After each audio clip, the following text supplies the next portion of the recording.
Welcome to Payel and পিকুস world. চলো আজ ঘুরে আসি জার্মানির একটি ফেমাস মিডিয়েভাল টাউন ও ক্রিসমাস ভিলেজ থেকে।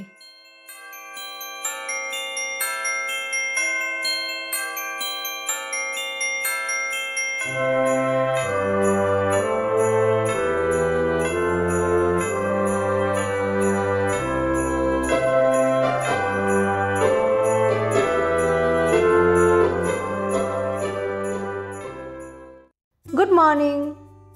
আজকে আমরা সকাল সকাল রেডি হয়ে বেরিয়ে পড়েছি। তোমরা দেখতে থাকো আমরা কোথায় যাচ্ছি।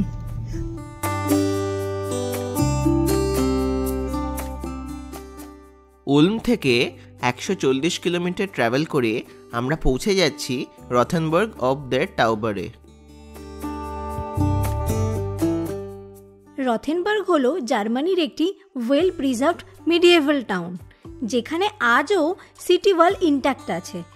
এখন আমরা সেই সিটি ওয়ালেই উঠতে চলেছি। বাভেরিয়াতে অবস্থিত রথেনবার্গ অফ দ্য টাউবার মানে হলো red castle above the Tauber river. এটি একটি খুব popular well preserved medieval old town.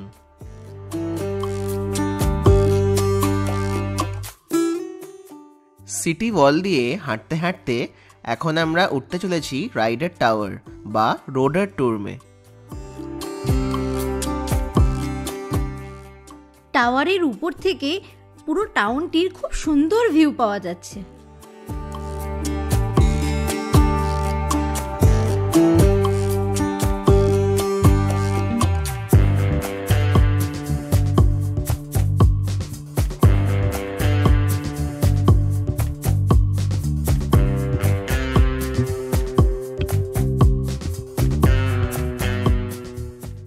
চলো আমাদের সাথে এত সুন্দর টাউনটা ঘুরে দেখি।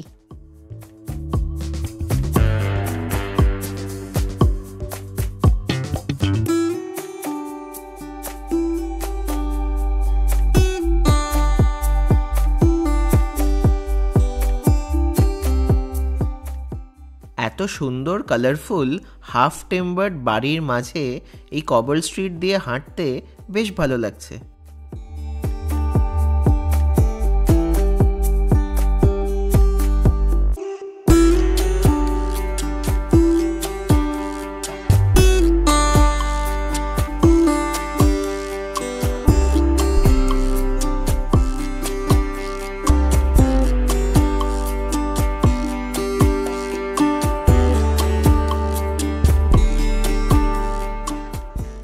হাঁটতে হাঁটতে ঢুকে পড়েছি একটা বিশাল বড় টেডি ও সফট টয়েজের দোকানে। এখানে এত কালেকশন দেখে সব কটাকে নিয়ে খেলতে ইচ্ছে করছে।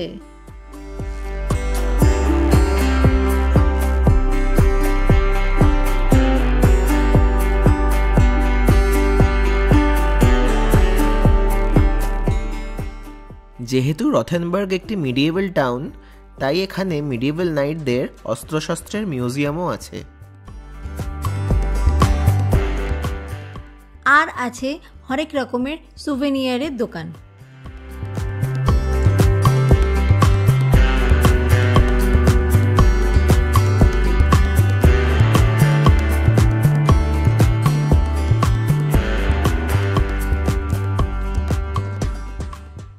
এবার চলো আমাদের সাথে জার্মানির one of the most photographed স্পটে।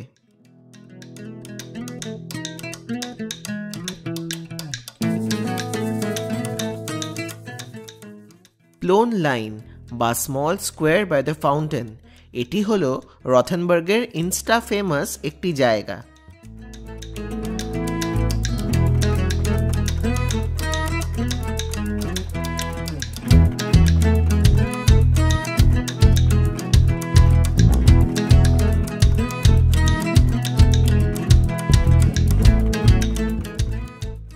লাঞ্চের জন্য ঢুকে পড়লাম একটি চাইনিজ রেস্টুরেন্টে।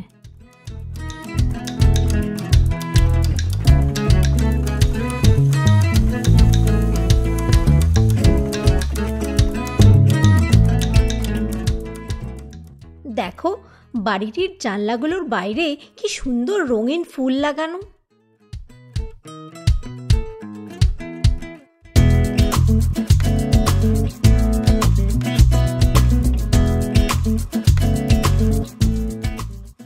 এবার আমরা হাঁটতে হাঁটতে চলে এসেছি একটা ইউনিক জায়গায়। এটি হলো মিডিয়েভাল ক্রাইম অ্যান্ড জাস্টিস মিউজিয়াম। এই মিউজিয়ামে তুলে ধরা হয়েছে জার্মানি ও ইউরোপের 1000 বছরের ওপর ক্রাইম, পানিশমেন্ট, ল অ্যান্ড অর্ডারের ইতিহাস। পুরো মিউজিয়ামে বিভিন্ন সাবজেক্টকে কেন্দ্র করে 50,000-এর ওপর এক্সিবিট আছে।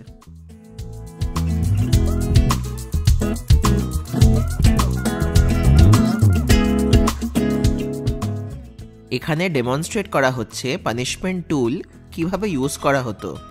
এরকম আরও অনেক পানিশমেন্ট টুল এই মিউজিয়ামে এক্সিবিট করা আছে।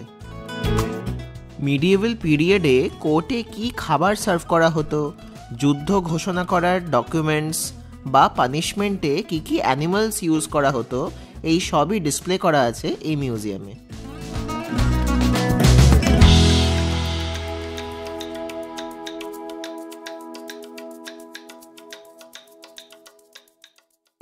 ক্রাইম মিউজিয়ামের পাশেই রয়েছে সেন্ট জনস বার্ন, যেখানে আরও কিছু এক্সিবিশনস আছে।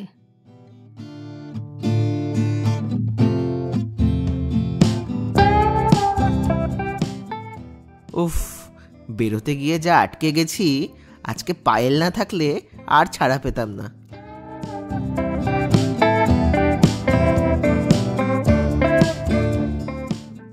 এবার আমরা ট্রাই করব রথেনবার্গের স্পেশালিটি স্নিবাল অথবা স্নোবল পেস্ট্রি। হরেক রকম ফ্লেভারে এই পেস্ট্রিটি পাওয়া যায়, খেতে অত্যন্ত সুস্বাদু।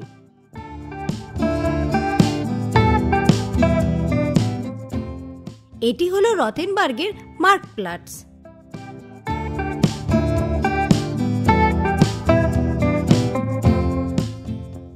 ঢুকে পড়েছি আমরা রথেনবার্গের সেন্ট জেকবস চার্চে।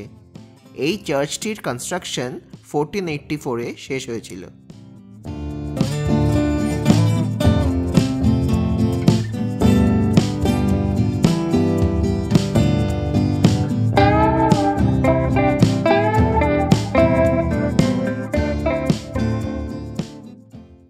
দিনের শেষে আমরা এবার ঢুকতে চলেছি কেথে ওলফার্টের ফেমাস ক্রিসমাস ভিলেজে।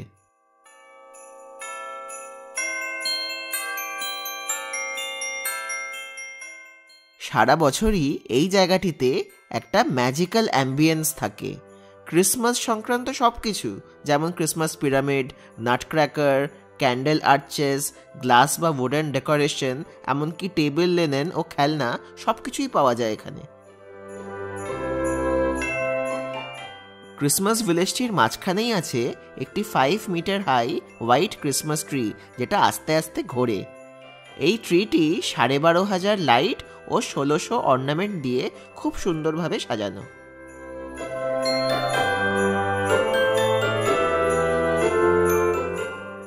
তার সাথে আছে 5.5 মিটার উঁচু এই ক্রিসমাস পিরামিড, যেটার ওজন 2 টন।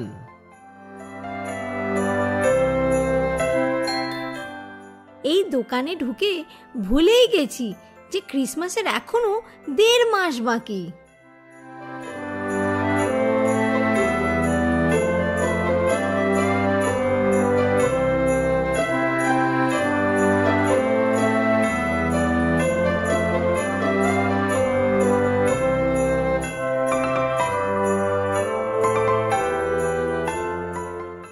খুব সুন্দর একটি দিন কাটিয়ে রথেনবার্গকে বিদায় জানানোর সময় চলে এসেছে। আমাদের আজকের এই ব্লগটি এইখানেই শেষ। দেখা হবে নেক্সট ব্লগে।